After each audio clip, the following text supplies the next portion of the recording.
What's going on, guys? It's the What Would You Think crew. We're back for a new video. It's me, Omid, How's it going, guys? It's me, Amir. and we're back for a new book discussion on Ultimate X-Men number 41, which when people hear that, like, what the hell is Ultimate X-Men number 41? This is, I guess it's titled New Mutants Part 2, and it is in, who wrote, is this not Hickman? Is it Ultimate X-Men I think Hickman? it's Who Mark wrote? Millar. Yeah, maybe Mark Millar. We'll say Mark Millar. I know that after a certain point of Ultimate X-Men, the author does kind of cycle and Change. change. Yeah. So I think that version is Mark Millar. But But this as is a an infamous issue. I This is think a if yeah, this is a really infamous issue, and if you've been on this channel, you kind of know Amir is our resident Ultimate Marvel guy. So Amir has loaned me his Ultimate X-Men Omnibus Volume 2, uh, yes, sir, baby. as you guys know, my favorite X-Men is Wolverine, and I have some of his iconic stories back there. I got the one where he goes to Japan. I got Weapon X. I have I've read Old Man Logan and Days of Past and Civil War Wolverine. All Uh, the good ones, all the good ones. all the big So ones. this one is I think a popular one that kind of got some traction recently on like TikTok and YouTube Reels as one of the most tragic Marvel stories. Is a one issue story with this one kid. I don't even think we know his name. Maybe they do say his name, but is this kid who wakes up going to school one day, getting ready to go to high school, and when he comes downstairs, he's like, "Hey, mom, where are you?" And he didn't see his mom anywhere. He just happened to see a bunch of clothes on the floor, and he's like, it's weird. He ends up going to school, talking to his girlfriend, and as he's talking to his girlfriend, uh, she gets a very brief realization before she unfortunately dies, saying, "Oh, it's you." And as the main character of this issue takes a look around, see everyone around him is dying, and it is really quite peculiar. It's like, oh, why is everyone dying around this kid? And as he gets this realization that everyone in his entire school is dying, he runs away to a cave, and as he's in this cave, we see yours truly, Wolverine, comes up to him, and as he's in this cave, this kid is so scared, saying, "Oh, leave me be, go away, you're gonna get yourself hurt." And as Wolverine is a essentially indestructible mutant, he tells him, "Not to You worry, can't kid, hurt you're me. not killing me." Yeah, you can't hurt me. And pretty much this kid's like, "Oh, what are you doing here?" And uh the first thing Wolverine says is first thing Wolverine does is he hands him a beer, and he's like, "Oh, I'm one of the most famous X-Men of the world." And this kid's like, "Oh, you're the Wolverine. Why are you here? Why do you know me? What are you doing here?" And Wolverine is like, "I've been sent here, and we just found out that you hit puberty yesterday, and your power is to release toxins and poisons that pretty much kills organic tissue. Yeah. So everyone around this kid is destined to die, and Wolverine unfortunately is here to kill this 13-year-old kid. It is a truly tragic and Well, sad because the issue. whole thing is that because in the Ultimate Universe, it like they kind of ramped up the prejudice that mutants are feeling at this time, where it truly is like illegal to be a mutant, and they had essentially Sentinels kind of targeting the biometrics and seeing if your genes show that you have the X gene active, you will be hunted down and essentially killed. And the reason why Charles Xavier, which I was it Charles or yeah, I think Charles, yep, Charles sends met his mutant over finding machine. Wolverine. Yeah, so he uses Cerebro, and essentially, uh, Charles says to Wolverine, "We can't let people know that," because he essentially massacred his entire town. Like Yeah, he everyone kills in the town got killed. 265 Yeah, people, they said. And it's really sad as this kid is crying, hearing all these things. Like, even when the kid is like, "Oh, so am I a mutant?" Wolverine's not even looking at this kid in the eye. He's like, "Yep, you're a mutant." And as I'm reading here, he's like, "Oh, I think I killed my parents." Wolverine says, "Yeah," not even looking at him. The kid's like, "Is it because I'm a mutant?" "Yeah." And he's like, I killed people. All the people died just because I'm a mutant." Wolverine cannot look at him in the eyes, and he's just looking down, saying, "Yeah, all these bad things happen because you're a mutant." And you just see this kid breaking down, and it's truly just so sad because I haven't read Ultimate X, but it really feels like how this kid's like, "Why me? Why did I have to be a mutant? Like, what did I do wrong? Why is this all happening to me?" And his life is essentially he got a bad hand. He was dealt a really bad hand, and Wolverine Yeah, says that you rolled the wrong yeah, dice. yeah. Because what's so interesting is Charles essentially sent Wolverine because he's like, the public cannot realize or find out that this was caused by a mutant. So like we're gonna do a cover up and we're gonna say it was just a giant gas leak that Mhm. essentially killed everyone. Because he said the moment that people realize that a mutant did this, our chances of equality and equal treatment Peace. is gone. Yeah. Peace is. He's like, there's no way we can let him live. So he's like, Wolverine, I need you to go in and do what you do best. I need you to kill this kid, which is so dark It's for so Charles dark. to do Yeah. that. Because I mean, Wolverine, it's like he says it all the time. I'm the best there is at what I do, and what I do isn't very nice. So you What would I do expect that best. from, yeah, what I do best. Yeah, I mean, he's seen the horrors of war and of man, so he's already kind of aware of the worst that people can do. So what is so interesting is that this is Charles, the person that has um, this utmost hope and belief in humanity, and essentially seeing him upend that hope. But like it sucks because it's essentially mutants that are paying the price for his belief in having equality. It's not that we're gonna essentially fight and have humans accept us. It's we're going to be killing one of our own in order to appease, in order to We're gonna acclimate, bend the and knee to make humans feel comfortable around us rather than saying we have an equal right to exist.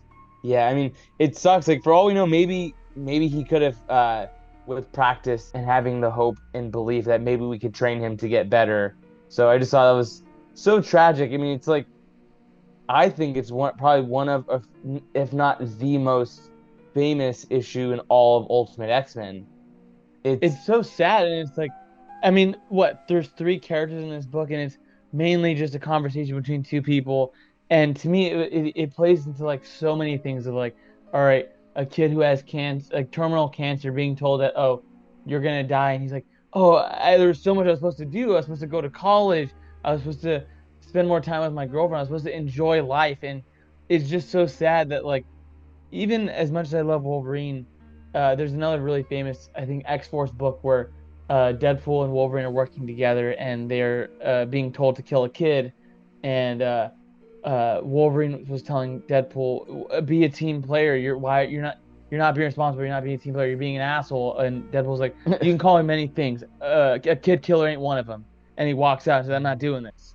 And oh wow. it seems like for Wolverine, it's awesome that yes, he's a hero, but in a way, his ability to be so cold is, uh, in a way, kind of disheartening or disgusting in a way where I know someone had to do it, and it does suck. The burden has to go on him, but the idea that he has probably done this many times is really tragic.